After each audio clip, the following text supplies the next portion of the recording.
guys, welcome back to my channel. I am Sneha and today's video is a Q&A video, as you can guess by the title.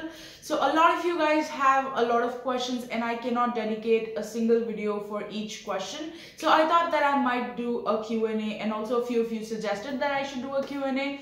So I thought, why not? So I asked you guys questions on my Instagram a few days back. So if you're not following me on my Instagram, go ahead and follow right now. My username is Sneha Arora. It will be on the screen somewhere and also in the description bar. Just check it out and follow me there. So without further ado, let's just get started with the questions. So the first question I have got is, have you completed your study, and if yes, then what job are you doing? So yes, I did complete my studies on December 14, 2018. I am still looking for a job and I'm still contemplating between what should I do. So this and also I haven't applied for my work permit right now, so I'm just going to get my transcripts and then apply for my work permit and then look for jobs. The next question that I've got is Canada cheap? It depends on what you're talking about. So $1 is 50 rupees in India. So a few things that you might get in India for cheap, you will get for maybe $3-4 here. So just don't convert the money, just be it $1 and just let it be, because if you start converting every dollar into rupees, you will have a hard time. So it depends on your perspective, how you look at it. It's just that we have 13% tax here. We also have tax in India as well. I wouldn't say it's cheap and I wouldn't say it's costly as well. So the next question that I got is, would you please name some not so expensive universities in Canada for international students? So there's nothing like not so expensive. Every university and college has almost the same amount of fee structure. Like, I cannot speak for every university, but I can speak for the colleges.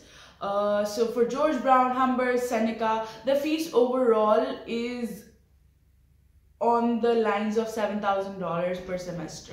Ultimately rounds off to $7,000 to $8,000 Canadian dollars per semester.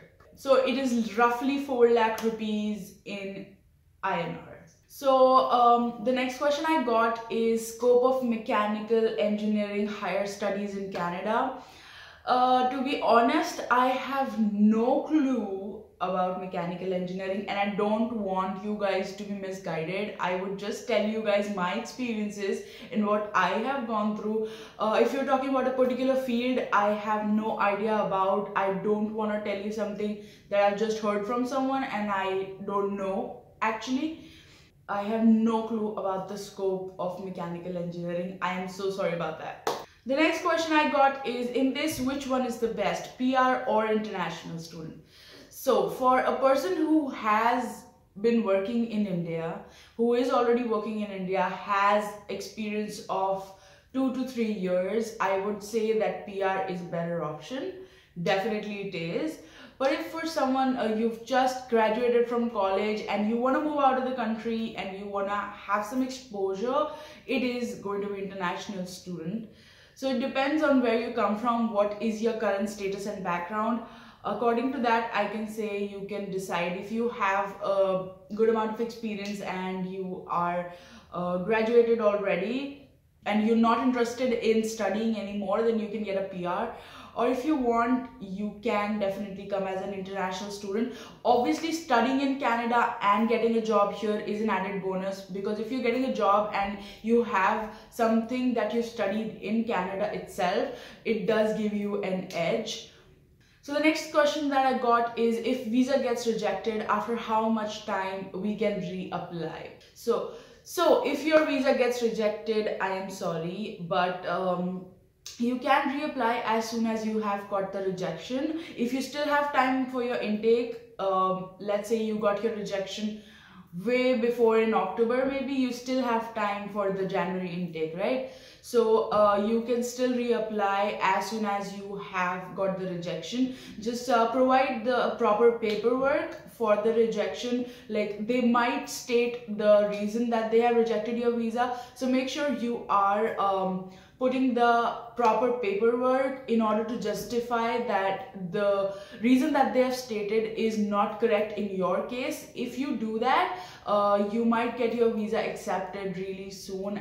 Then another question, that have you finished school, and if you are you on post-graduation work permit? I just mentioned that I've just finished my school in December and I'm not on my post-graduation work permit right now because I am going to apply, because I just got my graduation letter from school last week. So I will be applying for my post-graduation work permit now. I still have the time till March. So I'm going to apply for now, and then yes, hopefully I'll get a 3-year work permit. So a question was there, got offer letter from Seneca for financial planning, is it good? So my answer to that is that I don't know about that particular course, but as a college, Seneca is a great college, and it is one of the good colleges that I hear, because I have friends studying from Seneca. So the best colleges here to study are Seneca, George Brown, Humber. These are the colleges who have been here for really long. They have these courses going on for really long, and they have a set structure for everything. So I feel doing any course in Seneca is good. The next question is, what is the minimum percentage in order to get any seat in college in Canada? So the minimum percent for your graduation should be 60% plus. If you have 60 or 60 plus, you're good to go, and then you should have an IELTS score. But each college or university have their own eligibility criteria, so make sure you go to each college and university's website to check their eligibility criteria.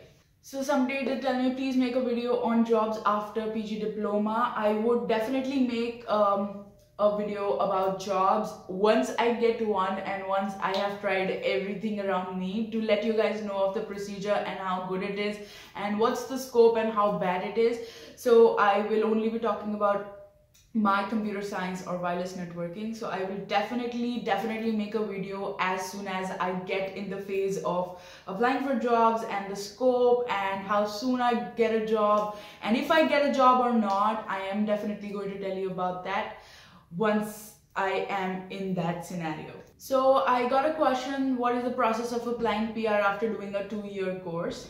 Do one need work experience to apply? So according to me, so it depends on province to province. You should check out the CIC website and different provinces. So for Toronto, for Ontario right now, for Toronto, you just have to do a 2-year course so that you get a 3-year post-graduation work permit. Once you get a work permit, you have to show 1 year of working experience. After that, you can apply for your PR. So I got a question that says, finally, so I want to ask you, if PG diploma in wireless networking a good option? Definitely it is a good option if you're interested in something like wireless networking in radio frequency and wireless. And if you are interested in that, definitely, if you do not want to do coding or something, if you are not that kind of person, then yes, definitely it's a really good field. And so if you're doing any course in IT, there is a better chance for you to get a job after your course, definitely, because IT is at boom and will be at boom in the near future and the far future as well. So IT is a good option, definitely. The next question I got was, after graduation in Canada, master's degree or diploma? So to be true, I would definitely encourage you to do something which you like.